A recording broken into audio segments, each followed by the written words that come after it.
Bonjour à toutes et à tous, bienvenue au Salon Parège pour cette nouvelle édition de Sans Filtre, l'émission politique de la semaine. Merci au Cercle des Parèges de nous accueillir. Je remercie son directeur Lionel Ollinger présent aujourd'hui avec nous. Permettez-moi aussi de saluer nos partenaires, l'Union des entreprises de Moselle. Je salue son président André Bousser. Remerciements également à Orange et à sa déléguée régionale, Patricia Lecoq. Remerciements également à l'artisan horloger Joaillier Bianchi. Bonjour Alexandre.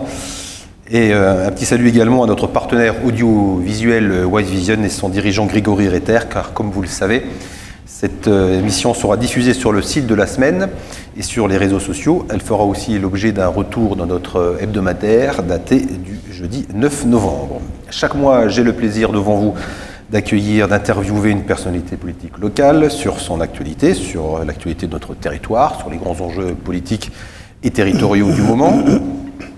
Aujourd'hui, l'invité n'est pas celui que nous avions prévu initialement. Ce 31 octobre, c'est Laurent Jacobelli qui devait être avec nous. Mais nous avons estimé que les propos tenus par le député du Rassemblement national à l'encontre de Belkir Baladad le 13 octobre dernier n'étaient pas en adéquation avec les valeurs de cette émission et avec celles de ses partenaires. Sans filtre se veut évidemment un lieu d'échange et d'expression, certes sans langue de bois, mais dans le respect des valeurs républicaines et humaines. C'est pourquoi nous avons décommandé la venue de M. Jacobelli et que nous accueillons aujourd'hui à sa place Belkir Baladad, député Renaissance de la première circonscription de Moselle, circonscription qui comprend Mézières-les-Messes, Marange-Silvange, Rambas, Voipy et une partie aussi de Metz. Tout à fait. Bonjour Belkir Baladad, tout va bien? Bonjour Stéphane, très bien. Bien installé, vous avez votre deuxième café de la journée? Très bien. Bon. Belkir Baladad, nous allons revenir sur cet épisode du 13 octobre dernier, mais pas seulement. L'actualité politique ne se résume pas à cet événement, mais il est suffisamment grave pour que tout de même nous revenions dessus. Le rappel des faits, rapidement, en marge de la venue d'Olivier Véran, ministre à Hayange, dans la circonscription de Laurent Jacobelli. Ce dernier s'adresse à vous en aparté. Il ignore qu'un journaliste du Républicain lorrain filme la scène. Il vous provoque jusqu'à vous traiter de racaille. Et vous, il faut le signaler, vous restez remarquablement stoïque. Belkir Baladad, qu'avez-vous ressenti à ce moment-là, si on se replonge un peu quelques semaines en arrière? C'est un moment à la fois douloureux et empreint d'une certaine forme de colère. Je n'ai pas forcément été surpris par l'attitude de Laurent Jacobelli, puisque ses propos sont le fond de l'ADN du FN. Je préfère plutôt l'appeler les FN parce que je trouve qu'il n'a rien de rassemblement. Je pense que par ses propos, ils ont plus vocation à contribuer à accentuer les tensions dans notre société, à diviser, qu'à plutôt unir, rassembler. En tout cas, c'est ce que moi j'essaye de faire sur ma circonscription et bien au-delà, il y a l'Assemblée nationale. Est-ce que vous avez été quand même surpris parce que Laurent Jacobelli, c'était un des acteurs de la stratégie de dédiabolisation, de nouvelle respectabilité du parti. Est-ce que vous avez été surpris quand même ou comment vous expliquez Non, je suis pas surpris. Vous savez, Laurent Jacobelli, j'ai affronté sur les plateaux télé pendant la première réforme des retraites sur le premier mandat pendant à peu près 2 ans. Donc j'ai appris à le connaître et il maîtrise l'art de la communication et je crois qu'il était bien au fait qu'il y avait des caméras et des micros. Vous pensez que c'était vraiment délibéré? Je pense que oui, puisqu'à plusieurs reprises il essayait effectivement de me provoquer. Simplement l'ancien arbitre, l'arbitre de haut niveau de basket ne se laisse pas facilement prendre à ce genre de provocation parce que c'en était une et c'est lui qui a craqué donc et qui a révélé finalement le fond véritablement de sa pensée, tout comme le projet odieux, on l'a vu à l'occasion de la niche parlementaire le jour d'avant, le jeudi 12. Et à cette occasion, plusieurs propositions de niches parlementaires pour essayer d'améliorer le quotidien de nos habitants. Je pense notamment à la proposition de loi de Loubet sur une autre circonscription mosellane pour nous proposer de supprimer la rente pour protéger nos concitoyens. Sauf que son collègue maire d'Hayange a coupé les vivres, les subventions, le gaz et l'électricité à une association qui fait de l'humanitaire et qui vient en aide aux plus modestes de nos concitoyens. Donc il y a un double discours que je veux absolument dénoncer au-delà simplement des provocations et finalement d'un projet de haine qui est derrière ce projet, qui est celui de la préférence nationale, qui est celui de donner des droits à certains et de ne pas donner des droits à d'autres et à faire l'apologie de l'inégalité naturelle. C'est pas le fond de notre démocratie, de nos institutions, de notre République. Elle ne s'est pas bâtie là-dessus, bien au contraire. On va revenir sur le terrain politique, mais je voudrais revenir un peu sur vous, sur comment vous avez vécu cette agression, parce que c'en est évidemment une. En tant qu'homme, est-ce que vous vous dites, voilà, est-ce que ça fait rejaillir peut-être des actes de racisme auxquels vous avez été confrontés, que vous avez été subis? Vous savez, c'est pas la première fois que je subis des actes racistes. En venant en France à l'âge de 7 ans, je ne maîtrisais pas le français et j'ai dû apprendre cette très belle langue. J'y suis parvenu au bout de 2-3 ans et j'étais confronté à mon premier cas de racisme à Gondange, à l'école primaire, puisque tous les étrangers, et ça m'avait marqué en tant que gamin, que tous les étrangers de cette classe-là, je crois qu'on était en cours élémentaire première année, avaient redoublé. Et nous avions tous eu ce même sentiment d'avoir été exclus d'une certaine forme d'incompréhension de ce qui se passait. On n'a pas encore l'âge de tout comprendre à cet âge-là, mais en tout cas, c'est cette injustice que l'on ressentait parce qu'on n'était pas plus mauvais élèves que d'autres. Et au contraire, moi je pense que ça m'a donné une force puisque ça m'a permis, en ayant réussi mon intégration dans le sport, ça m'a permis de faire de très belles études après, d'avoir toujours voulu être le premier de la classe pendant de très nombreuses années. Donc ça m'a donné une force et une énergie assez incroyable et qui est partie finalement de cette injustice, de cette agression et qu'on nous renvoie finalement à ce qu'on est, de là où on vient. Et le fait que ce soit en plus un collègue de l'Assemblée nationale, c'est encore plus grave. C'est encore plus grave. C'est encore plus grave. J'avais mon écharpe. Et le sentiment que j'avais également, c'est que j'avais le sentiment que tous les concitoyens que je représentais, et je suis fier de les représenter à l'Assemblée nationale et de me battre pour eux tous les jours par rapport à leur situation et notamment aux plus modestes, de se voir comme ça insultés. Ce n'est pas juste Belkir Baladette qui a été insulté, mais ce sont tous nos concitoyens que je représente qui ont été insultés. D'ailleurs, je l'ai dit devant les caméras en me retournant pendant l'altercation. Ouais. Et donc vous avez porté plainte, d'ailleurs, votre avocat a porté J'ai porté plainte. Le bureau de l'Assemblée nationale s'est porté partie civile. Le bureau a décidé presque à l'unanimité, puisque Marine Le Pen ne l'a pas décidé. Vous comprendrez pourquoi. Associée, oui. Comment ? Ne s'est pas associée. Elle ne s'est pas associée à ce dépôt de plainte et puis et l'État a mobilisé, en fait, a fait actionner l'article 40-1 de la procédure pénale dans ce type de cas de figure. Donc j'ai eu beaucoup de soutien et une information judiciaire a été engagée par le procureur de la République de Thionville. Ça date d'il y a quelques jours. J'ai d'ailleurs une autre plainte qui émane d'un concitoyen de ma circonscription pendant l'élection législative de 2022. Puisque j'ai été traité de tous les noms, je vais pas les citer ici, mais traité de tous les noms en me renvoyant à mes supposées origines, et l'instruction est en cours. Vous avez reçu donc de nombreux soutiens, puis notamment à la côté du président de la République, je crois. Tout à fait. Voilà. Tout à fait. Qui m'a appelé, on a échangé pendant une vingtaine de minutes, mais surtout on a essayé de voir comment on pouvait mieux combattre. Alors justement, voilà, c'est là que je voulais en venir. Comment, selon vous, comment vous pouvez faire, comment on peut faire pour combattre le Rassemblement national, et puis vous nous direz un peu, voilà, si vous aussi vous craignez que le Rassemblement national parvienne, enfin il est aux portes de l'Élysée, j'allais dire, et parvienne un jour à l'Élysée. Je pense qu'il faut d'abord qu'on soit unis, rassemblés et déterminés dans ce combat. Vous savez, les mots, par le passé, ont tué et nous a amenés au pire. Et nous, à eux, que nous commémorons régulièrement, pratiquement toutes les semaines, pour avoir défendu notre liberté contre des propos et des actes horribles de par le passé, je crois qu'il faut qu'on puisse se retrouver les uns et les autres, quelles que soient nos diverses sensibilités, dans ce combat. Il me paraît extrêmement important.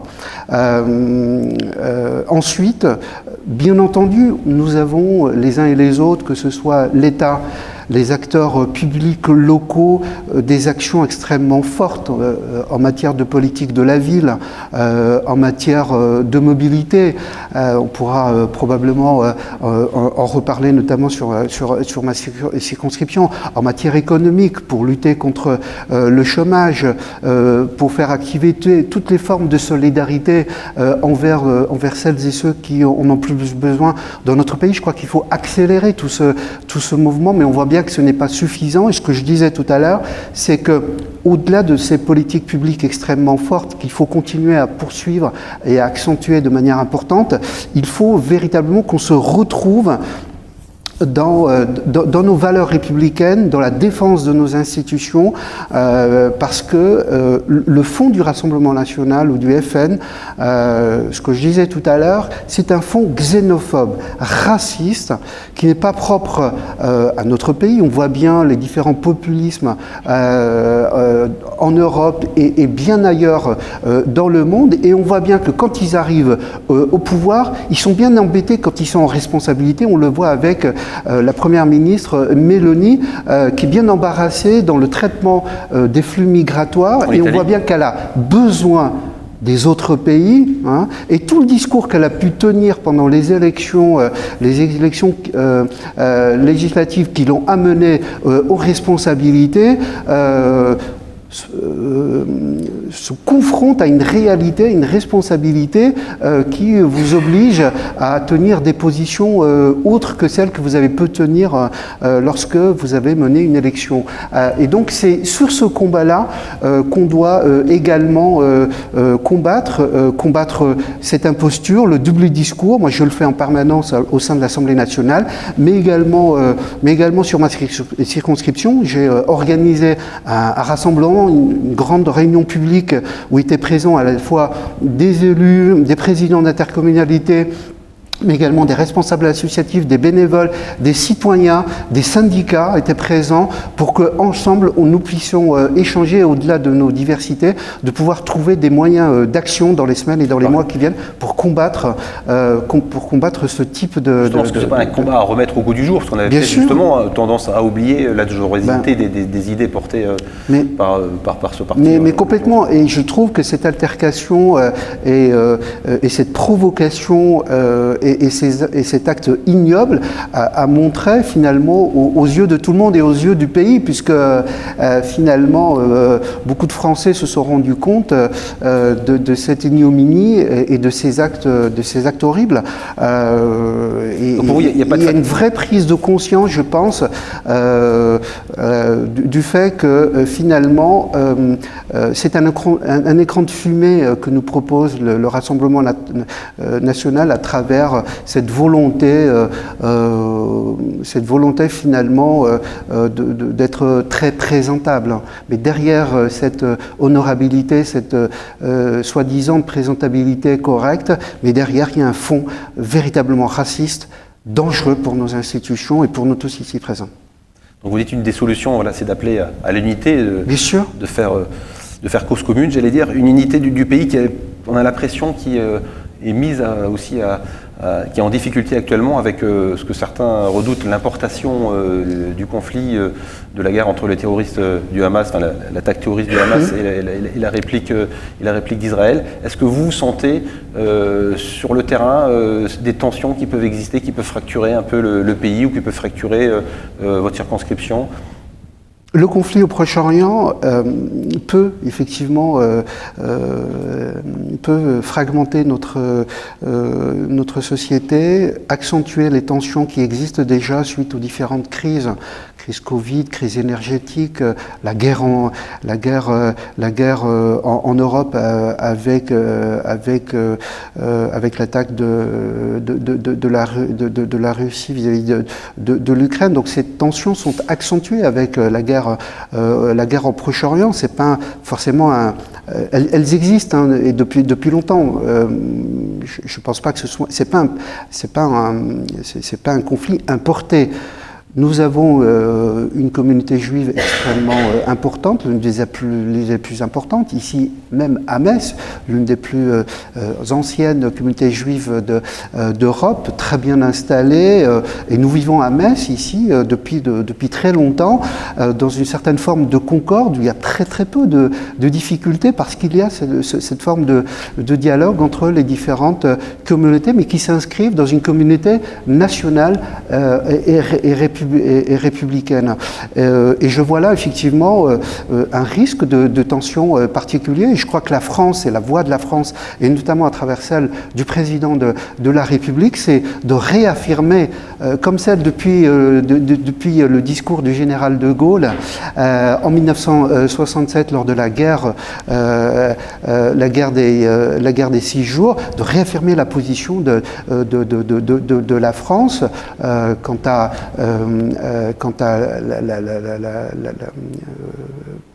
à la possibilité donnée à Israël de pouvoir se défendre et d'assurer sa sécurité, mais en même temps de pouvoir donner aussi au peuple palestinien la possibilité un jour de voir un État.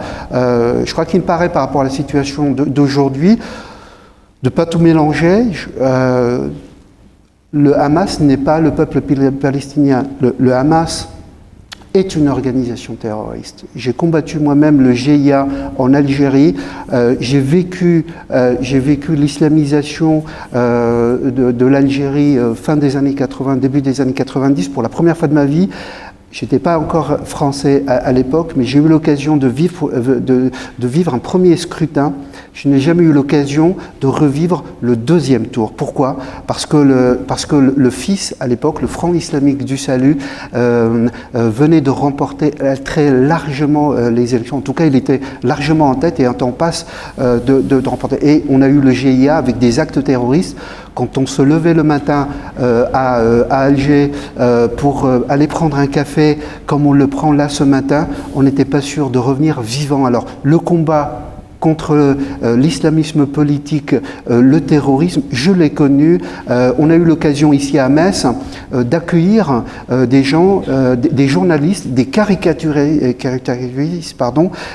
qui ont été menacés par les intégristes. Et donc c'est un vrai fléau, un vrai mal que moi personnellement je combats depuis des années, et me faire traiter de personnalité, de proche du Hamas, comme l'a fait Laurent Jacobelli l'autre jour, c'est franchement méconnaître le combat qui a été le mien, et ça c'est un vrai fléau. Donc il faut le combattre, ce fléau, et je crois que le président de la République a eu raison d'avoir les mots qu'il a prononcés à l'occasion de sa visite à la fois en Israël, mais également à Ramallah lorsqu'il a été voir le président Abbas et le roi de Jordanie et le président égyptien. Voilà. Alors c'est dans ce contexte assez sensible que va s'ouvrir au Parlement les débats sur la loi sur l'immigration. Je crois que lundi, le texte va devant le Sénat, donc on ne va pas passer l'ensemble des articles en revue. Et il y a un article notamment qui politiquement fait débat, c'est l'article 3 sur la possibilité de titulariser des sans-papiers qui travaillent dans des secteurs en tension. Tout à fait. C'est bien de préciser dans les métiers en tension. Dans les métiers en tension, voilà. Si j'ai bien compris, ça fait débat y compris au sein de la majorité présidentielle dont vous faites partie, parce qu'il y aurait la tentation de certains, on le prête même cette tentation à la Première ministre Elisabeth Borne, de supprimer cet article-là pour donner des gages aux Républicains. Et à l'inverse, il y a plutôt l'aile gauche, dont je crois que vous faites partie aussi de la majorité présidentielle, qui veut à tout prix que cet article-là soit maintenu. Et je rappelle pourquoi faire alliance éventuellement avec les Républicains, c'est parce que évidemment la majorité présidentielle n'a pas une majorité absolue à l'Assemblée et doit soit trouver des alliés, soit passer par le 49-3. Alors, déjà, est-ce que vous pouvez nous réaffirmer votre position à vous par rapport à cet article-là ? Alors, avant de vous parler de l'article, d'abord sur le projet de loi, il est examiné très prochainement, début novembre, le 6 novembre au Sénat, et il viendra en hémicycle, donc en séance à l'Assemblée nationale, fin novembre, début décembre. Donc il sera examiné, parce qu'à un moment donné, la question se posait de savoir si il serait examiné ou pas, ou si on le reportait au calendrier grec. C'est pas le cas. Parce que c'est un dossier qui est long. Enfin, c'était une promesse du président, président Macron et qui date un petit peu. Tout à fait. Ensuite, c'est un projet de loi qui est attendu par les Français. Parce que les questions migratoires, on ne peut pas fermer les yeux et ne pas regarder la situation telle qu'elle se présente, d'autant plus que dans les années à venir, je pense personnellement que c'est un problème qui va aller en s'accélérant. Je pense notamment aux réfugiés climatiques dont on ne parle pas suffisamment, mais aujourd'hui on a des millions et des dizaines de millions de personnes qui se déplacent pour ces raisons-là. Alors pas essentiellement vers l'Europe, mais on verra probablement peut-être un mouvement de ce côté-là, et que la réponse, elle doit être européenne, et notamment aux portes de nos frontières. Et d'ailleurs, on a des dispositions législatives qui vont dans ce sens-là et qui seront adoptées très prochainement. Sur ce projet de loi, effectivement, on a un article 3 qui fait partie de cet équilibre finalement entre la répression absolument nécessaire, notamment vis-à-vis de ceux qui n'ont rien à faire dans notre pays et qui ont commis des actes de délinquance, y compris des sanctions vis-à-vis des passeurs, mais on doit également faire en sorte d'avoir une meilleure intégration de toutes celles et ceux qui veulent épouser les valeurs de notre République, notamment avec un doublement ou un triplement notamment des moyens dans la maîtrise de la langue française. Ça avait été le cas déjà à l'occasion du projet de loi Asile et Immigration en 2018. Là, nous le renforçons encore plus parce qu'il nous paraît important que la maîtrise de la langue soit une condition sine qua non et indispensable pour une très bonne intégration. Et dans cet équilibre-là, on a également un volet qui est important et qui est demandé, sollicité par de nombreux chefs d'entreprise que je rencontre au regard des tensions sur le marché du travail.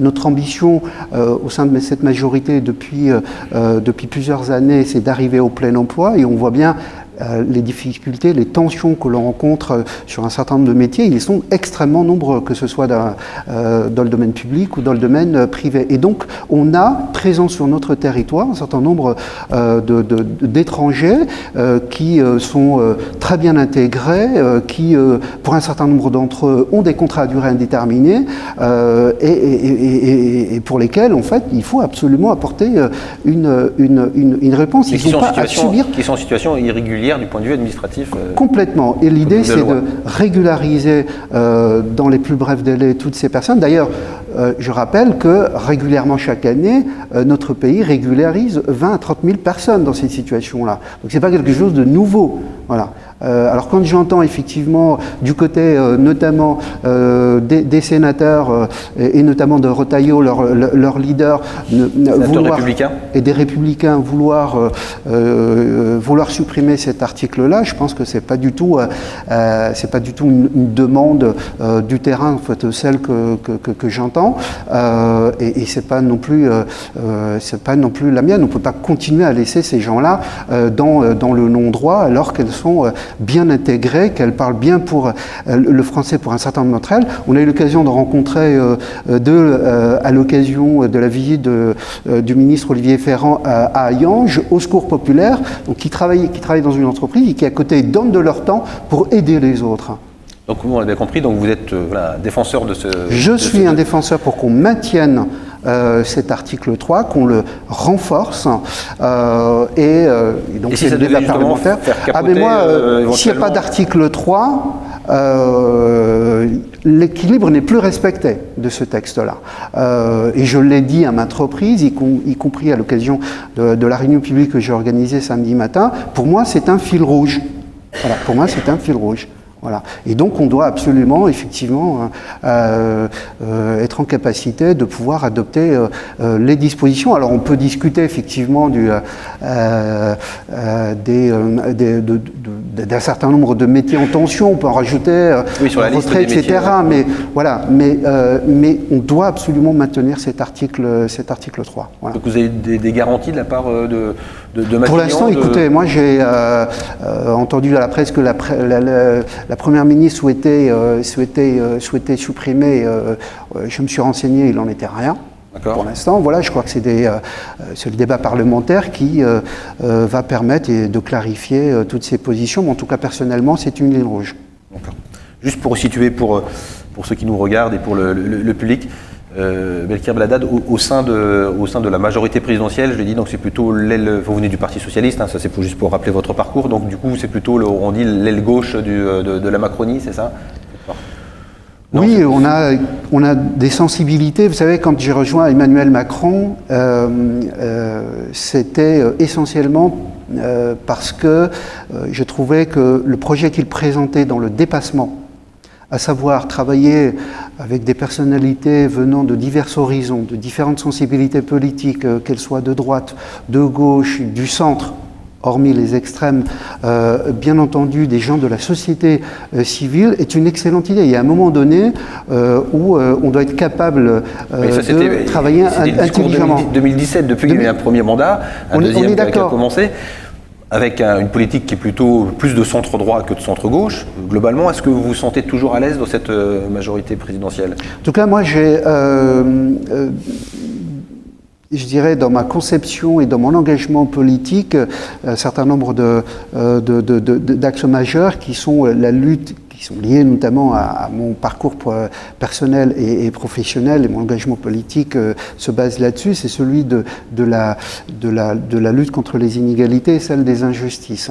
Et je considère aussi que pour être un élu de social-démocratie, parce que je me situe plutôt dans cette idéologie-là, je considère qu'on a besoin de faire en sorte que dans notre pays, on puisse donner la possibilité de créer très facilement des richesses, mais qu'on doit aussi également faire en sorte que l'État et les autorités publiques locales puissent en sorte de favoriser aussi la redistribution envers notamment ceux qui sont les plus modestes. Donc, dans cette majorité dans laquelle je me sens bien, je défends ces valeurs-là. Je défends ces valeurs-là et cette sensibilité-là, pour moi, c'est hyper important. Pourquoi je me suis tellement engagé dans un projet universel de retraite ? C'est bien parce que on permet à tout à chacun, quelle que soit sa situation personnelle, professionnelle et son parcours, et de là où on vient, qu'on puisse avoir une égalité de traitement. Voilà, aujourd'hui, on a un système de retraite qui est très inégalitaire, très injuste, notamment pour les femmes. Et mon combat, c'est faire en sorte que ces inégalités puissent être compenser effectivement et qu'on ait un même égal de droit, ce qui n'est pas le cas du projet du Rassemblement national. Voilà, comme vous le savez. Encore un mot de politique nationale, après on va revenir sur des dossiers locaux. En 2027, Emmanuel Macron ne pourra pas se représenter. Oui. Pour qui roulera Belkir Belhaddad? C'est qui le candidat de la Macronie, ou en tout cas de la du courant social-démocratique? Ce ne sera pas moi, je vous rassure. Bon, la première info. Voilà, première info, ce ne sera pas moi. Non, vous savez, il reste un peu moins de 4 ans Et vous savez ce qu'on a vécu ces 4 dernières années? Une crise Covid, une crise énergétique, une guerre au Proche-Orient en cours, hein, une guerre en Europe, etc. Vous savez, c'est très très loin. Voilà. Moi, j'aborde les choses avec beaucoup d'humilité. C'est ce qui me caractérise et j'essaie de faire partager cette valeur qui me vient de mon engagement, notamment dans le domaine du sport. Et je prends les étapes les unes après les autres. Les Français nous ont confié un mandat pour aller jusqu'au bout, pour réformer ce pays. Nous l'avons fait et nous le faisons encore dans le domaine de l'économie avec un objectif et une ambition très forte pour le plein emploi, avec des projets de loi extrêmement importants sur l'industrie verte, la réindustrialisation de notre pays. C'est fondamental. On commence à recréer enfin des emplois industriels dans notre pays. C'est la troisième année de suite où les investissements en France sont les plus importants si on prend l'ensemble des pays européens. Donc on a des résultats significatifs et je souhaite qu'on poursuive ces efforts-là, qu'on les intensifie, qu'on continue à réformer notre pays. Vous savez, 4 ans, c'est très très long. Donc je ne fais pas de plan sur la comète, je suis incapable de vous dire ce qui se passera dans 4 ans. Voilà. Bon, on vous réinvitera pour voilà, vous me réinviterez. Hein, voilà.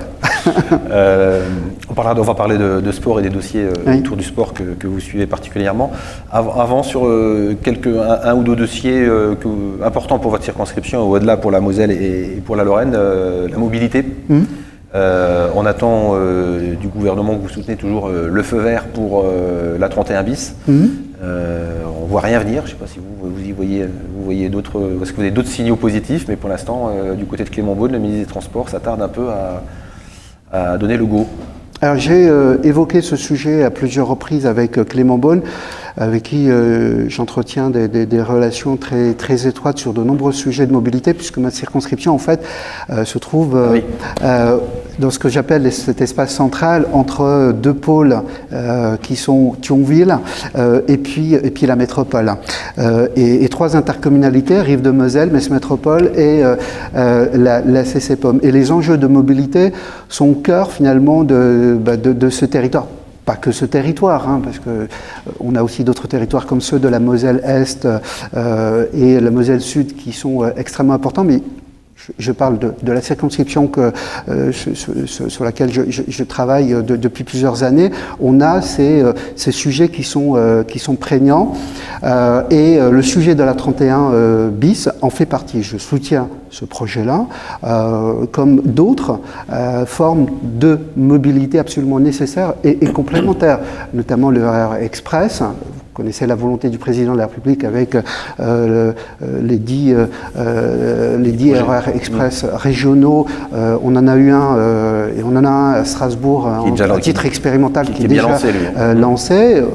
J'espère en tout cas, et celui du Sillon-Lorrain est fléché comme celui de Bâle-Mulhouse. Les modalités douces avec la mise en œuvre de bus à haut niveau de service, ce sont des projets que je fais en sorte qu'ils puissent se développer sur mon territoire. Et pour revenir sur la 31 bis, il n'y a pas d'annonce particulière pour chacun des projets comme ça. Je pense qu'il faut avoir aussi une vision globale de l'ensemble des projets. Mais moi, je n'ai pas de signaux contraires aujourd'hui dans les échanges que j'entretiens avec le cabinet de Clément Beaune, ni même avec Clément Beaune que je croise et avec lequel je discute régulièrement. Je n'ai pas de signaux contraires ou d'alertes négatives dans un sens voilà, de non-faisabilité du projet. Je pense qu'il est absolument primordial qu'il se fasse, d'autant plus qu'on a quand même une certaine forme d'unité politique. C'est pas courant sur ce type de projet majeur pour notre territoire, structurant pour le sillon. Oui, c'est pour ça qu'on attend le go. Le go, je pense que vous l'aurez avant la fin de l'année, c'est sûr, mais je crois qu'il faut aussi, je pense, intégrer ça dans une approche globale, comme l'annonce qui avait été faite sur les 100 milliards sur le fret ferroviaire, parce qu'on a aussi un enjeu majeur sur le fret ferroviaire, ce que J'évoquais différentes mobilités, celle-là, elle en fait partie. J'ai sur ma circonscription la gare de triage de Voipy, qui est la plus importante de France, et nous sommes en retard sur le ferroviaire, et je crois que c'est important d'engager des investissements extrêmement importants sur la signalétique, sur la voirie, et je crois que SNCF Réseau est fortement impliqué sur le sujet aux côtés à la fois de la région et de l'État. On va ouvrir un autre chapitre, celui justement, je le disais, du sport. Vous en avez fait référence tout à l'heure. Vous êtes ancien arbitre de haut niveau de basket, vous êtes ultramarathonien, ou presque, alors pas des ultramarathons, mais en tout cas vous avez plusieurs fois J'en ai fait quelques-uns. J'en ai fait marathons des sables, 6 fois, oui. 6 fois. Et combien de marathons J'en ai fait beaucoup, moi, j'en ai fait 5 ou 6 en fait des marathons, dont celui de Metz, voilà, à deux reprises, et une fois en relais, 6 fois le marathon des sables. Votre meilleur temps au marathon? Au marathon, j'aime pas donner mon temps. Parce qu'en fait, moi, j'aime la performance sur la durée, voilà. Donc, ce qui est très très long, donc bien au-delà des 42 kilomètres. Mais je suis sur un temps. Mon meilleur temps, il a été au marathon de Jérusalem, 3,45 au marathon de Jérusalem, qui est très difficile puisqu'en fait, on a un dénivelé positif de plus de 900 mètres. Donc, ceux qui font un peu du marathon, c'est 900 mètres de dénivelé positif. Pour un marathon, c'est difficile. Et puis vous servez donc du marathon comme entraînement pour d'autres épreuves. Hein, oui, voilà, c'est ça, tout à fait. Alors, une parenthèse, justement, le marathon de Metz, il n'y en a plus. Oui. Petite passe d'armes. Disons que j'espère le revoir, comme à tête à chacun, on est nombreux, à une édition 2024. Vous avez parlé avec le maire de Metz? Écoutez, on en a changé très directement. Moi, voilà, mais j'ai formulé une proposition et j'ai également indiqué à l'occasion de cette décision incompréhensible de supprimer la subvention du marathon, je lui ai dit que bon, il fallait absolument qu'il revienne sur sa décision. Je crois que c'est un très mauvais signal qui est donné à moins d'un an des Jeux Olympiques. Au moment où on accueille la flamme olympique, vous imaginez l'image que l'on donne de notre territoire, d'un événement aussi fédérateur, aussi rassembleur. On a parlé de nombreuses difficultés, de crises dans notre pays. On a besoin d'événements de ce type-là, comme les Jeux Olympiques, la Coupe du Monde du rugby, pour fédérer, unir notre pays.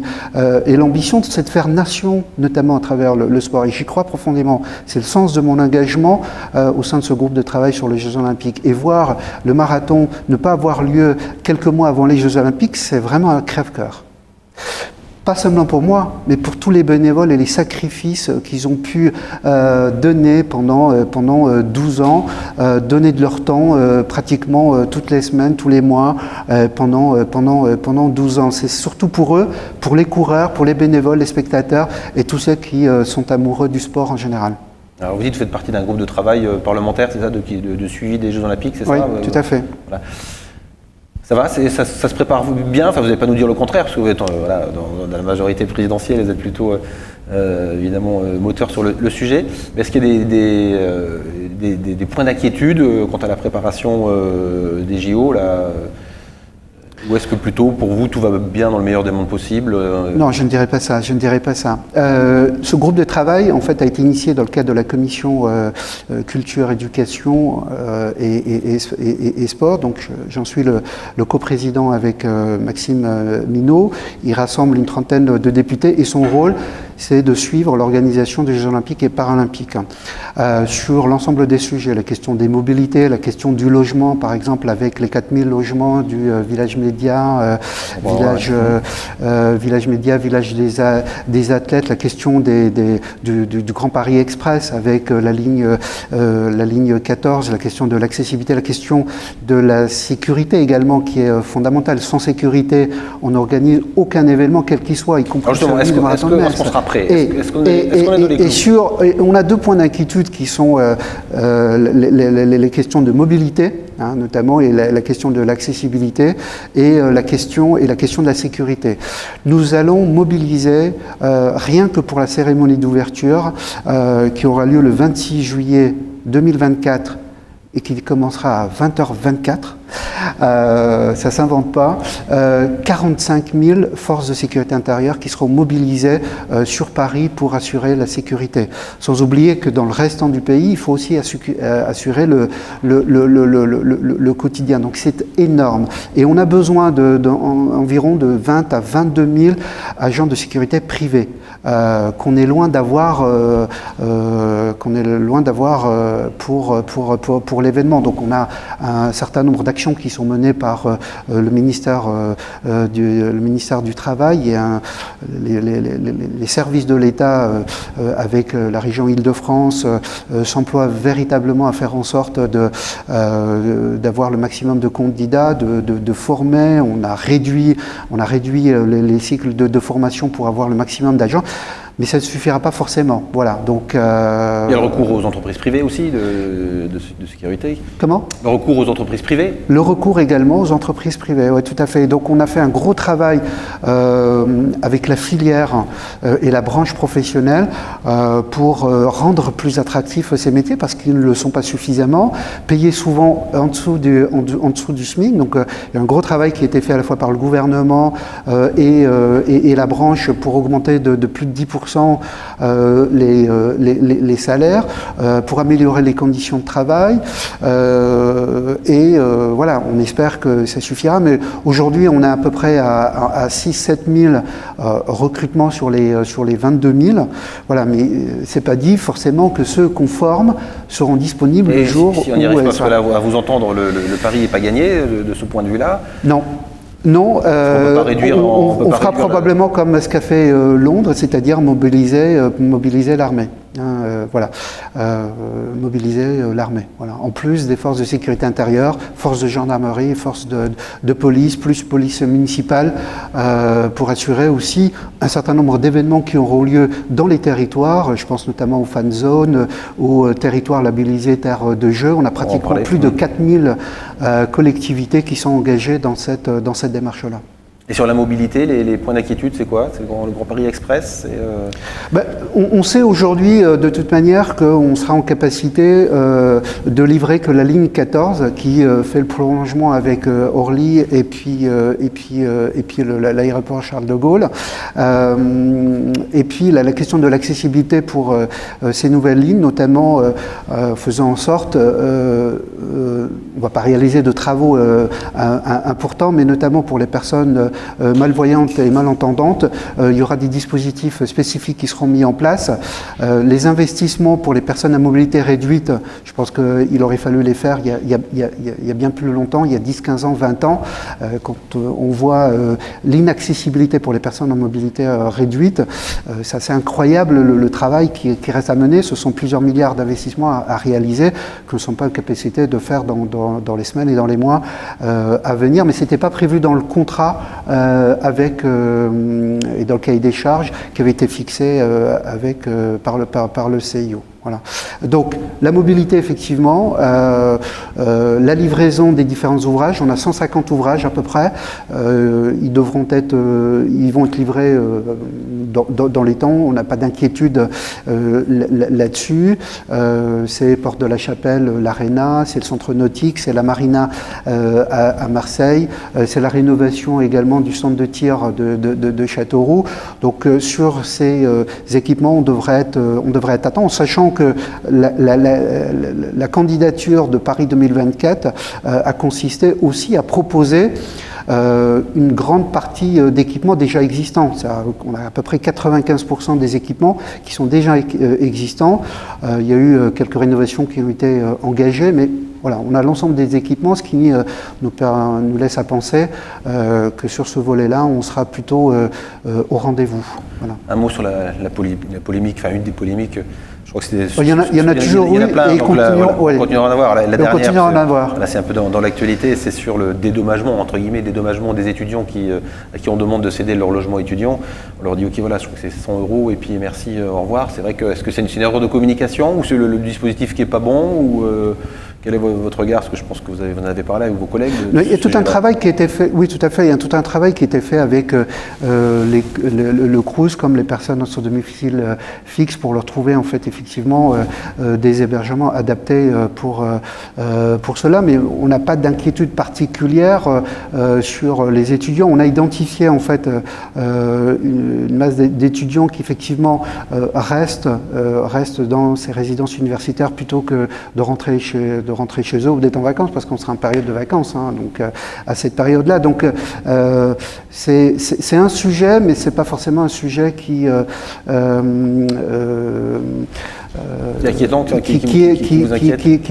m'inquiète plus que ça. Le ministère de l'Intérieur, le ministère des Solidarités et le ministère de l'Enseignement supérieur apportaient un certain nombre de garanties pour que ces étudiants puissent rester effectivement dans leur logement.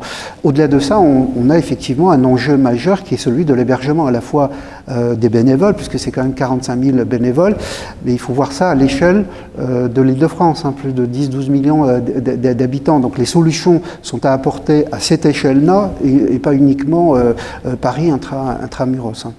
Les retombées pour les territoires, si on regarde un peu la Moselle, enfin on sait que le département, Patrick Weiten, s'investit très engagé là-dessus. Très engagé là-dessus.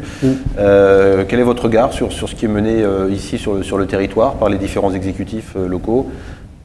Je peux être qu'admiratif et allant et satisfait d'un département qui soit si engagé dans le sport et dans la préparation des Jeux Olympiques. Ça me paraît hyper important de voir la flamme olympique traverser notre beau département, pouvoir s'arrêter devant la maison Robert Schuman, qui est un des quelques lieux symboliques, comme le Mont-Saint-Michel et d'autres, être mis en valeur. C'est extraordinaire pour notre département. C'est unique dans sa vie que de pouvoir vivre un moment comme celui-là. Et je dis souvent que ces grands événements sportifs, et en l'occurrence celui des Jeux Olympiques et Paralympiques, est une formidable occasion pour montrer au monde notre savoir-faire en matière touristique, en matière culturelle, en matière patrimoniale, en matière économique également, parce que ce sont des sujets sur lesquels on travaille, notamment en matière économique, puisque en fait sur les questions de défense, les questions de la sport-tech qui se développe, on a une vraie stratégie nationale de développement de la sport-tech, la question du sport, du e-sport. On souhaite à travers la stratégie nationale du e-sport qui a été définie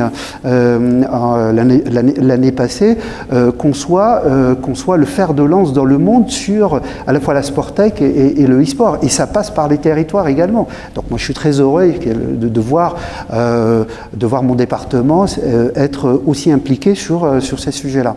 C'est important de vous l'entendre dire, parce qu'on n'a pas toujours senti que vous étiez sur la même longueur d'onde avec Patrick Weiten, parce que... On n'est pas forcément toujours d'accord, mais c'est le jeu de... Écoutez, heureusement, parce que si on était d'accord sur tout, qu'est-ce que ce serait ennuyeux? On n'est pas forcément toujours... On n'a jamais forcément été toujours d'accord, mais ça s'est toujours fait dans le respect.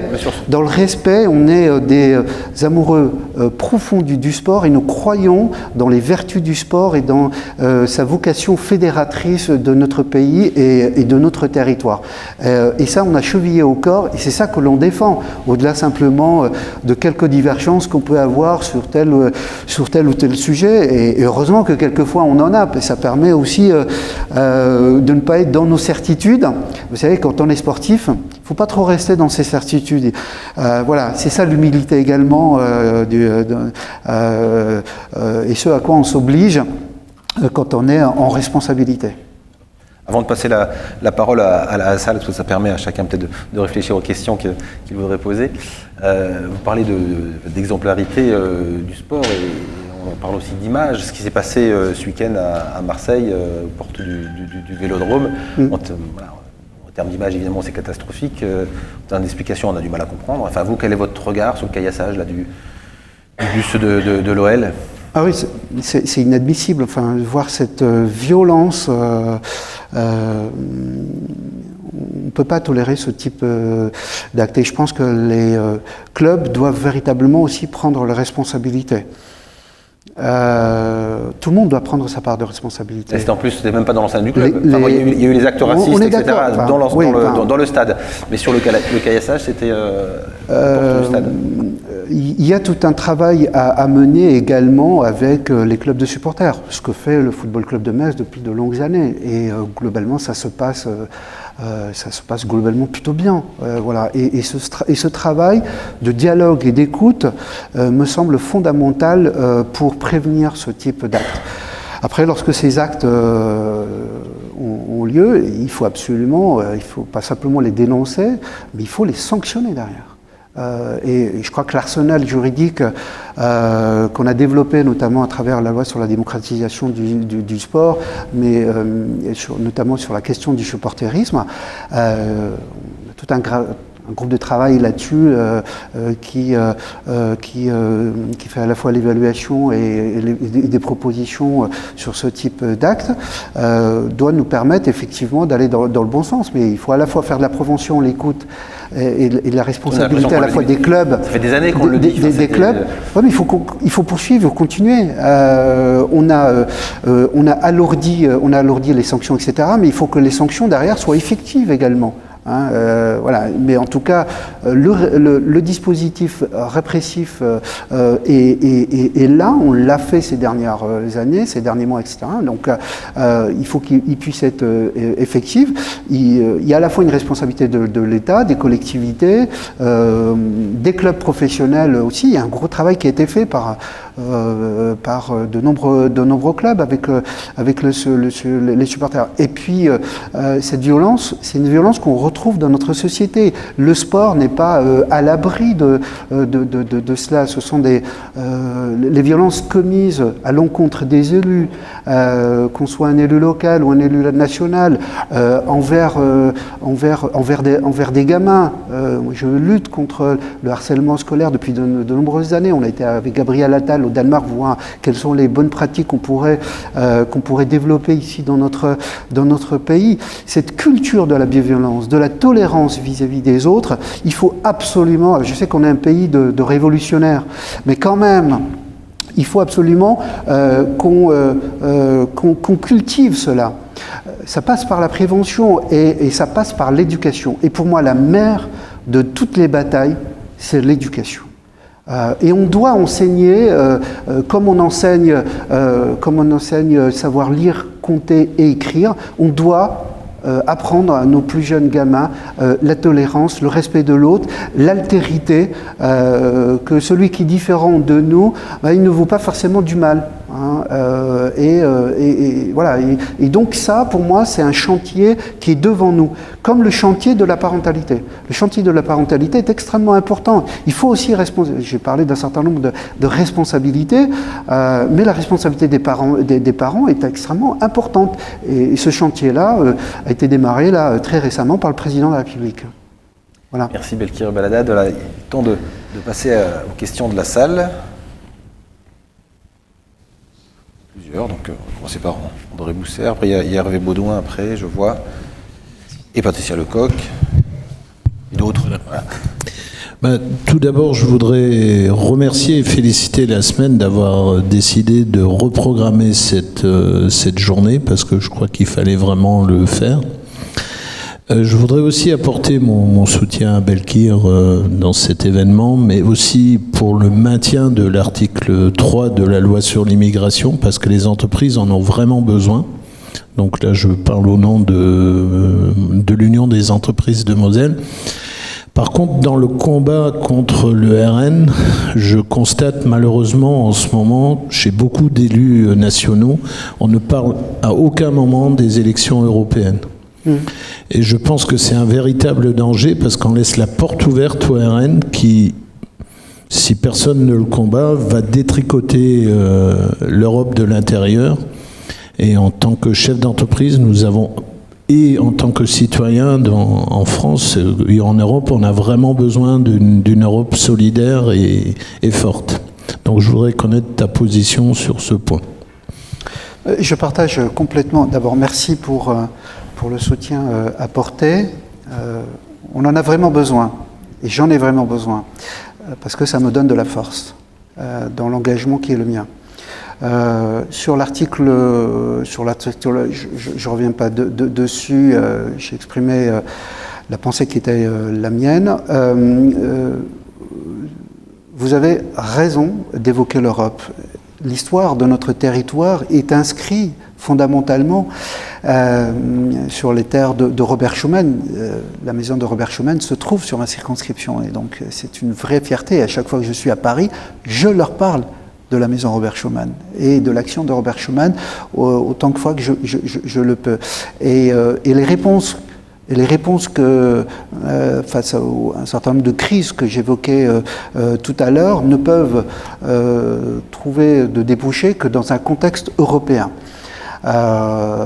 Et la majorité que je défends, son ADN est inscrit dans un projet profondément européen.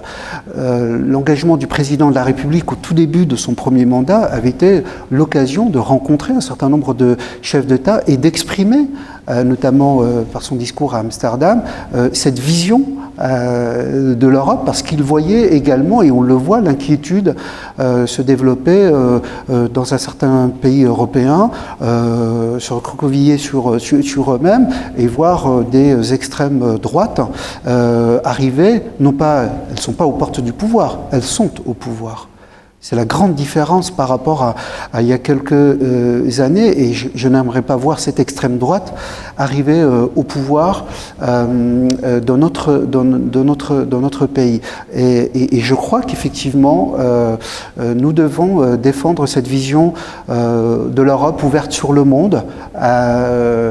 C'est celle qui nous a permis d'être en paix depuis près de 80 ans. On a l'air de l'oublier. On a l'air de l'oublier. Quand on voit la guerre au Proche-Orient, quand on voit la guerre en Ukraine, quand on voit un certain nombre de conflits se développer, et ils continueront à se développer avec notamment, en raison de la crise ou du dérèglement climatique. C'est devant nous, ça. Et donc, il n'y a qu'une vision européenne prospère, ouverte vers le monde, en n'étant pas naïf aussi par rapport à ce qui se passe, par rapport aux enjeux du monde, et protectrice à travers ses frontières. La question de l'immigration, c'est pas, comme le propose le Rassemblement national, de mettre des barrières entre Forbach et Saarbrücken qu'on va régler le problème. C'est aux portes de l'Europe qu'on doit le faire, et on doit aider ces pays-là, et on ne le fait pas suffisamment, comme on doit aider de manière beaucoup plus importante l'Italie, et on voit l'Italie quelquefois effectivement être complètement démunie parce qu'il n'y a pas suffisamment de solidarité au sein de la communauté européenne. C'est ça qu'on doit développer, et le projet le plus européen qui puisse exister, c'est le nôtre. C'est le nôtre, et on le défendra. Et on le défendra.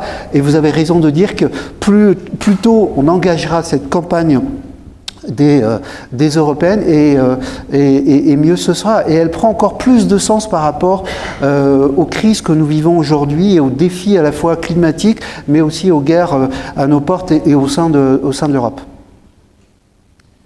Merci. Autre question? Voilà. Oui, Belkir, voilà, entre l'agression inacceptable dont tu as été victime et puis celle du caillassage de l'Ouest, je ferai un grand pont pour dire qu'aujourd'hui, hélas, on constate que dans le monde d'aujourd'hui, y compris en politique, on n'a plus d'adversaires, on n'a plus que des ennemis. Et pour moi, c'est une différence fondamentale. Ça veut dire qu'il n'y a plus de débat, c'est manichéen, c'est 1 ou 0, on est avec ou on est contre. Et pour moi, ça, c'est extrêmement grave, et c'est quand même le résultat de quelque chose que tu as noté et que tu as indiqué, c'est une faiblesse éducative maintenant chronique et gravissime dans notre pays. qui nous amène, en tout cas pour nos métiers, à aussi une perte de professionnalisme, et d'un autre côté à une technocratie absolument envahissante et qui ignore la réalité du terrain. Et ça, ce sont deux points, moi, qui m'inquiètent beaucoup, et je l'illustrerai par quelque chose qui va peut-être pas faire plaisir, mais ça commence par le respect mutuel et par surtout impliquer les gens qui sont dans la réalité des choses. Et je vais prendre le cas de l'Agirc Arrco, jugé particulièrement intéressant. Quand des gens font bien leur travail, qui réussissent à gérer convenablement, plus que convenablement, une organisation, au lieu de leur imposer quelque chose, on discute avec eux, et éventuellement même, on prend exemple sur ce qu'ils ont fait pour l'appliquer à d'autres endroits qui ne marchent pas bien. Donc je me dis qu'on doit absolument faire face à cette difficulté, à cette transformation d'une société de la haine, où l'autre est un ennemi et non plus un adversaire avec lequel on va débattre et nous sortirons des solutions positives. Il faut commencer par rassembler toutes les bonnes volontés, tous ceux qui ont l'envie de faire de ce pays quelque chose de performant, d'efficace et surtout d'ouvert et plus du tout ni raciste et que la diversité soit accueillie. Donc c'est à la fois une question et une requête. Travaillons ensemble, rassemblons et surtout travaillons au niveau du terrain, au niveau des territoires et non pas top-down comme on le dit un peu trop, comme on le voit un petit peu trop souvent. Merci pour ce commentaire. Je partage totalement. Alors l'exemple flagrant effectivement de l'Agirc Arrco que je connais très très bien pour avoir porté le précédent projet de réforme de retraite aux côtés de Jean-Paul Delevoye, c'est un excellent système. On a des partenaires sociaux qui sont capables de s'entendre. Tous les partenaires sociaux sont capables de s'entendre par rapport aux difficultés, d'augmenter les taux ou pas, de ponctionner les réserves ou pas. Parce que je rappelle encore une fois que ces réserves appartiennent aux cotisants. Hein. Ils appartiennent aux cotisants, voilà. Ils n'appartiennent pas forcément à l'État. Et ça fonctionne. Et on a même pensé effectivement calquer en fait ce modèle d'Agirc Arrco à l'ensemble du système de régime universel. Alors, on en a pris pour une partie, hein, pas complètement, mais la gouvernance qu'on souhaitait mettre en place à travers ce régime-là s'inspirait notamment de la gouvernance qui avait été mise en place au sein de l'Agirc Arrco. Et ça fonctionne. Et à travers cela, et mon ambition modeste, c'est qu'on puisse effectivement passer finalement d'un rapport ou d'une approche de défiance vers une approche de la confiance. Et moi, le terme de confiance, c'est probablement pour moi le terme le plus important. On ne se fait pas suffisamment confiance. Confiance entre les différents partenaires, que ce soit l'État et les collectivités, que ce soit les organisations, les syndicats par exemple, ou l'État, ou même entre organisations syndicales. Moi, je rêverais qu'on ait des syndicats puissants et forts dans les entreprises, parce qu'on aurait à ce moment-là des interlocuteurs qui nous permettrait de nous faire avancer collectivement, en fait, sur de nombreux sujets, y compris sur les sujets difficiles. Et on voit que ça fonctionne quand il s'agit de se mettre autour de la table pour faire fonctionner, par exemple, des régimes de retraite ou d'autres régimes. Et donc, l'enjeu majeur, il est celui-là, c'est de passer effectivement à une société de la confiance. Et encore une fois, je le dis, ça passe par l'éducation. C'est la mère pour moi de toutes les. Ce n'est pas que ça, mais c'est une grande partie de la réponse que je peux apporter à cette ambition de la société de la confiance. Vous savez, par le passé, on est arrivé à la Première Guerre et à la Deuxième Guerre mondiale, et puis avant, c'est parce qu'on ne se faisait pas confiance, on ne sait pas travailler ensemble, etc. J'espère qu'on n'en arrivera pas là un jour, mais en tout cas, quand on tire le trait au paroxysme le plus important, on arrive à ces situations d'excès. Voilà. Moi, je me bats contre ça, y compris au sein de l'Assemblée nationale. Malgré toutes les radicalités qu'on retrouve dans les expressions de certaines de nos oppositions, on a quand même fait voter les trois quarts des textes de loi depuis 2022 ont été votés de manière assez majoritaire, voire de manière très majoritaire. On a les textes budgétaires pour lesquels on a eu le fameux 49.3, et puis la réforme des retraites. Là, pour l'instant, c'est des textes budgétaires. Donc, c'est le 49.3 parce qu'on n'a pas de majorité relative. Vous savez, la différence entre une majorité et une opposition, même si elle est relative, cette majorité-là, c'est le budget. Que ce soit dans un conseil municipal. C'est la ligne, c'est la ligne rouge. C'est la ligne rouge. Autre question, Patricia Lecoq. Oui. Voilà, Madame Patricia Lecoq et après Bernard Nucci. Merci beaucoup, Monsieur le député, pour vos positions sur le bien vivre ensemble, l'éducation qui nous donne des perspectives. Je pense que c'est un travail qu'on a tous à faire au niveau du pays et au niveau de l'Europe. Je reviendrai juste sur l'aspect des JO. On a beaucoup d'études financières ont été établies au début pour voir un petit peu ce que ça allait représenter, l'attractivité pour la France, l'attractivité économique. Est-ce que vous avez une petite idée de savoir si on est dans les clous, si on respecte le cahier budgétaire pour ces JO? Pour l'instant, on le respecte. On a dû faire une rallonge d'un peu plus de 200 millions d'euros sur le budget de l'organisation, puisqu'en fait, on a deux budgets, l'un pour le COJO, l'organisation en fait, de l'événement, l'événement sportif, et puis on a un budget qui est lié à l'investissement, et c'est la Solideo qui, par délégation, mène à bien l'ensemble des chantiers que j'ai évoqués tout à l'heure, les 150 chantiers. On est à un peu plus de 4 milliards 200 millions d'euros sur l'organisation des Jeux, donc pour le COJO, et à peu près 4 milliards pour les infrastructures. Voilà. Et globalement, on est plutôt dans l'épure budgétaire, et cette épure budgétaire est plutôt respectée pour l'instant. Les 200-300 millions d'euros étaient liés notamment à la crise de la disponibilité des matériaux et de la crise énergétique, en fait. Voilà. Donc il a fallu réévaluer. On a été obligé, effectivement, de réévaluer le budget. Voilà. Merci beaucoup. Question, Bernard Nucci. Merci d'abord pour cet échange et les messages qui sont envoyés. Moi, je voulais rebondir sur deux choses. La première, on a parlé de la radicalisation des positions de plus en plus, qui est quand même un vrai sujet, je trouve, de plus en plus grave et inquiétant pour l'avenir de notre démocratie. La radicalisation des positions. La première question, c'est par rapport à l'Assemblée nationale. Je trouve qu'on envoie à notre jeunesse un exemple déplorable de ce que pourrait être un débat. Quand on regarde les débats au sein de l'Assemblée nationale, est-ce qu'il n'y a pas, ma première question, est-ce qu'il n'y a pas à redéfinir des règles de fonctionnement au sein de l'Assemblée, parce que le spectacle est vraiment quelquefois calamiteux, et en tout cas c'est pas le modèle qu'on voudrait donner à nos jeunes.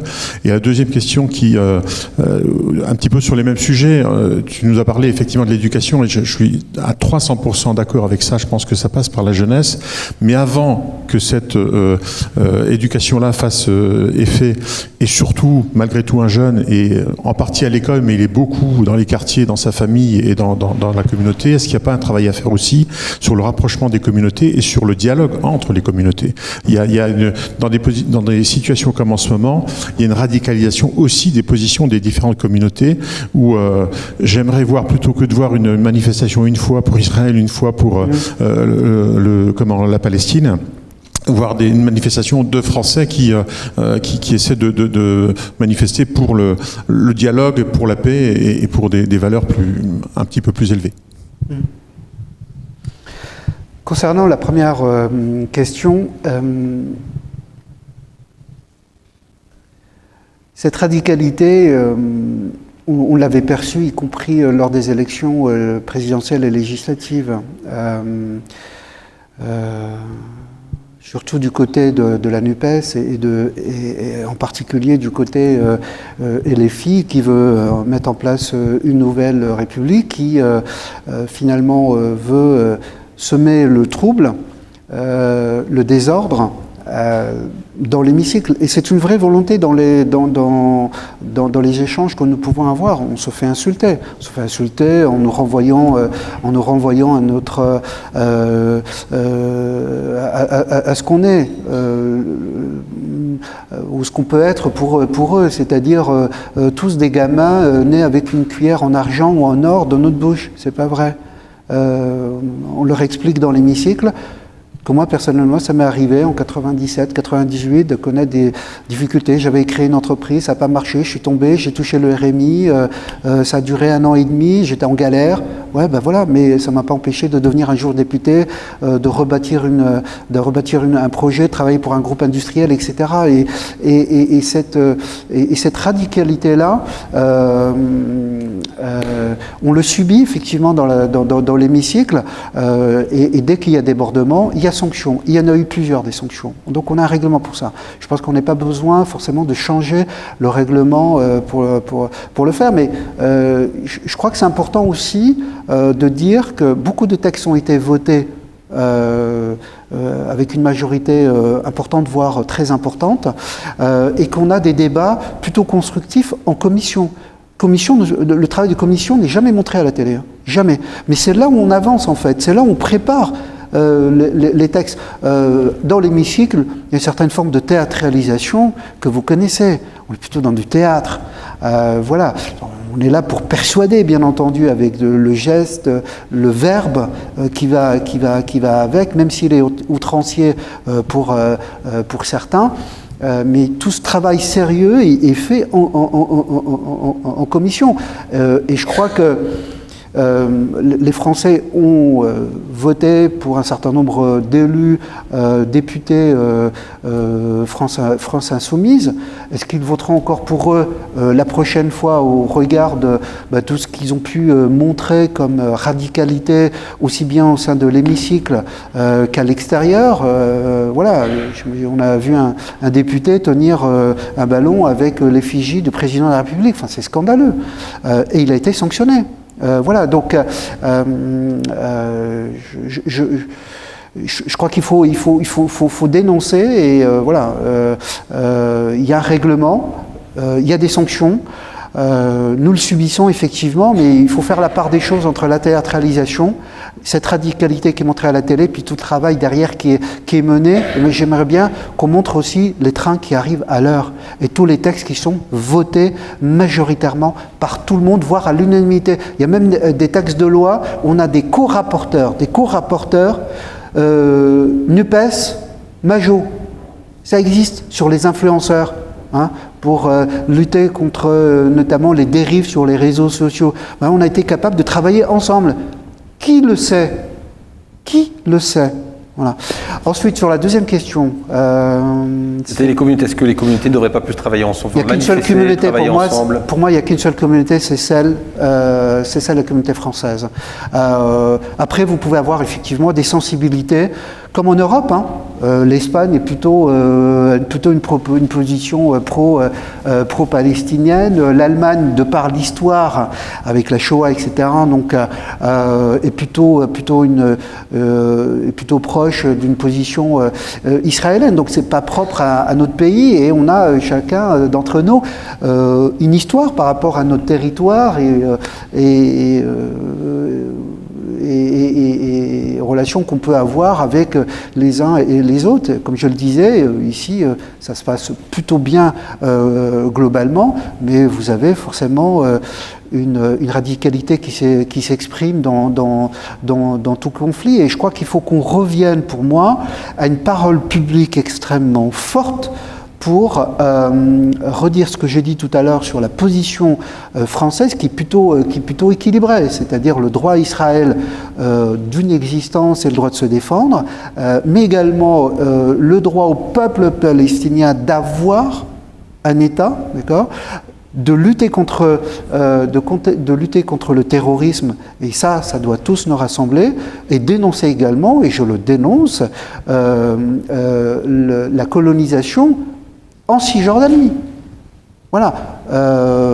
Au regard du droit international, Israël n'est pas du tout dans les clous. Donc, voilà. Et donc forcément, ce conflit exacerbe les tensions, pas uniquement en France, mais partout dans le monde. Et notre responsabilité à nous, que vous soyez acteur économique, syndical, associatif, ou politique, ou média également, c'est de ne pas en rajouter, mais c'est plutôt d'avoir la tête froide, le sens des responsabilités, et puis tenir aussi cette position qui est celle de notre pays depuis très longtemps, depuis le discours du général de Gaulle en 67. Allez, une dernière question. Je crois qu'ici, il y en a une ici. Voilà. Monsieur ici. Je remets les lunettes, j'entendrai mieux. On a parlé beaucoup de chiffres pour l'événement qui a lieu l'an prochain. C'est un truc, ça s'appelle les Jeux Olympiques. 45 000 forces de sécurité, agents de sécurité 22 000. Moi, je trouve qu'on ne parle pas beaucoup de valeur. J'aimerais qu'on parle des 45 000 bénévoles. Parce que les 45 000 bénévoles, j'aimerais qu'ils ne soient pas que des gens qui sont là pour être utilisés et encore utilisés, corvéables à merci. Donc ça, c'est un premier point. Et au-delà de ça, j'élargirais vers quid d'un statut du bénévole. C'est un serpent de mer, ce truc-là, mais peut-être qu'on pourrait y réfléchir, et c'est l'occasion d'y réfléchir. Peut-être. Alors, je vais donner un chiffre parce que je disais qu'on parlait de chiffres et c'est l'approche économique. Hein. Moi, j'ai un de mes hôtels préférés qui affiche déjà ses tarifs pour l'an prochain. Une chambre individuelle, c'est 129 €. Là, actuellement, pour cette semaine. Pendant les Jeux Olympiques, la même chambre individuelle, on passe à 700 €. Moi, je ne travaillerai pas parce que je vais être bénévole, justement, pour les JO, mais on me demande de me loger. C'est-à-dire qu'ils acceptent ma candidature, mais il faut que je me loge. Imaginez dans la région parisienne, 45 000 bénévoles. Les 45 000 bénévoles n'habitent pas tous Paris. Alors c'est le sujet, justement, que vous avez évoqué sur la problématique du logement durant les JO. Tout à fait. Et après, un mot sur les bénévoles, enfin plus qu'un mot, la question sur les bénévoles, le statut des bénévoles, y compris aux JO. Oui, tout à fait. Alors on travaille sur le statut du bénévole avec notamment mon collègue Quentin Bataillon au sein de la commission éducation et culture. Donc on a un projet de loi. Enfin, proposition de loi, pardon, avec un certain nombre de propositions dedans. Donc, je pourrais vous en parler dans les semaines qui viennent et qui font pour moi partie de l'héritage. Et je pense que l'héritage des JO et pour moi ce qui est important à travers on n'organise pas un grand événement pour organiser un grand événement. C'est une formidable opportunité pour notre pays, comme je le disais, de faire valoir nos savoir-faire aux yeux du monde entier, mais c'est également l'occasion pour nous de faire en sorte que le sport soit au centre de notre vie. Dans le quotidien, dans nos déplacements. C'est un bienfait inouï. Ça permet de fédérer les uns et les autres. Ça permet effectivement, et moi j'utilise beaucoup le sport santé pour faire en sorte qu'on utilise beaucoup moins de médicaments et qu'on réussisse à finalement être dans un processus de guérison grâce à l'activité physique adaptée. Donc beaucoup de bienfaits et faire en sorte que le sport soit au cœur de notre vie quotidienne, c'est ça l'essence même de l'organisation des Jeux Olympiques, faire nation sportive. Voilà, c'est ça l'ambition que moi je veux partager à chacun, qu'on soit dans une entreprise, une association, partout sur le territoire. Pour le côté valeurs autour les valeurs, elles sont hyper importantes et fondamentales et elles s'inscrivent dans une démarche d'héritage. Et cet héritage de Paris 2024 consiste bien entendu par rapport aux différents dispositifs qui sont mis en place à travers les équipements sportifs, à travers des dispositifs comme le passeport, les équipements de proximité, de faire en sorte qu'on puisse prolonger en fait cet investissement dans les années à venir, qu'on ait une réflexion, mais plus qu'une réflexion sur le bénévolat, le statut du bénévolat. C'est la raison pour laquelle, là, depuis plusieurs mois, ont travaillé sur le sujet et donc on va atterrir sur une proposition de loi qui va faire un certain nombre de propositions sur le sujet, notamment sur la valorisation trimestre de retraite, l'engagement, enfin le temps passé dans une association. C'est une des mesures que l'on proposera. Au-delà de ça, c'est également la question de l'hébergement, comme ça a été évoqué à l'instant, et de faire en sorte de montrer que les bénévoles sont au cœur de l'événement. C'est 45 000 bénévoles, on a eu 300 000 candidatures, et donc on a eu beaucoup de personnes qui ont sollicité le COJO pour devenir bénévoles. Et bien entendu, cette question est actuellement traitée pour faire en sorte que chacun puisse trouver un hébergement et ne pas devoir effectivement payer 700 €. Donc il y a un travail qui est mené notamment avec les collectivités locales et territoriales, l'ANDES, l'AMF sur le sujet, l'ADF et l'ARF, pour trouver des solutions effectivement d'hébergement, parce qu'il n'y a pas que les bénévoles, il y a aussi nos forces de sécurité intérieure et puis tous les membres de l'organisation de l'événement. Voilà. Merci Belkir Baladat. Merci à votre mot de la fin. Merci d'avoir accepté l'invitation de Sans Filtre en collaboration avec l'Union des entreprises de Moselle, avec Orange et le créateur Joël Bianchi. Prochain rendez-vous, nous accueillerons le nouveau sénateur PS de Moselle, Michael Weber. À bientôt.